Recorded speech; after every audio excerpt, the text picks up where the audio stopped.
विद्यायाः महत्त्वं पंडितैः उक्तं यत् विद्याधनं सर्वेषु धनेषु प्रधानं। विद्यायाः विषये संस्कृते बहूनि सुभाषितानि रचितानि।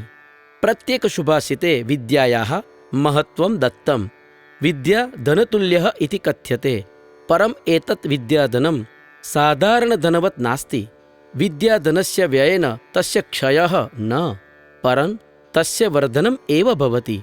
इदं विद्याधनं हर्तुम् अपि न शक्यते। चौरेण वा राज्ञा वा तत् हर्तुं न शक्यते। अस्य विद्याधनस्य भारः अपि न अनुभूयते। विद्याधनस्य भ्रातृषु विभाजनमपि न कर्तुं शक्यते। विद्या तु सत्यमेव सर्वधनप्रधानं। प्रवासेषु विद्या मित्रवत् अस्ति। विद्यायाः कारणात् मनुष्यस्य तेजः वर्धते। विद्या परं भूषणं। विद्यया एव मनुष्यस्य कार्यक्षमता वर्धते। सर्वेषु जीवेषु मनुष्यः विशेषः, यतः तस्य समीपे विद्या वर्तते। अतः विद्याविहीनः जनः पशुवत् एव अस्ति। ज्ञानेन मनुष्यः जगति कीर्तिवान् भवति। तस्य ज्ञानसम्पत्तेः कारणात् सः सर्वत्र सम्मानितः। विद्यायाः विषये सत्यमेव उक्तं, विद्या परं बलं। सुखं प्राप्तुं विद्यार्जनम् आवश्यकमस्ति। अतः कथ्यते, विद्या ददाति विनयं, विनयात् याति पात्रतां, पात्रत्वात् धनम् आप्नोति, धनात् धर्मः, ततः सुखम्। It is said by scholars that the wealth of knowledge is the greatest of all. Many subhasitas have been composed in Sanskrit in the praise of knowledge. The importance of knowledge is given in each of the subhasita. It is said that knowledge is equal to wealth, but the wealth of knowledge is not similar to normal wealth. By distributing the wealth of knowledge, it does not reduce, but it increases. This also cannot be taken away.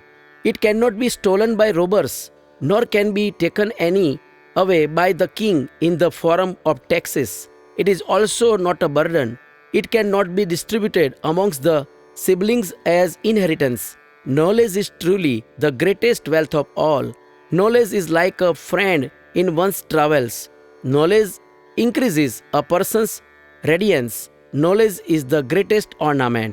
Knowledge increases one's capacity to do work. A human being is different from all other living beings as he has the gift of knowledge.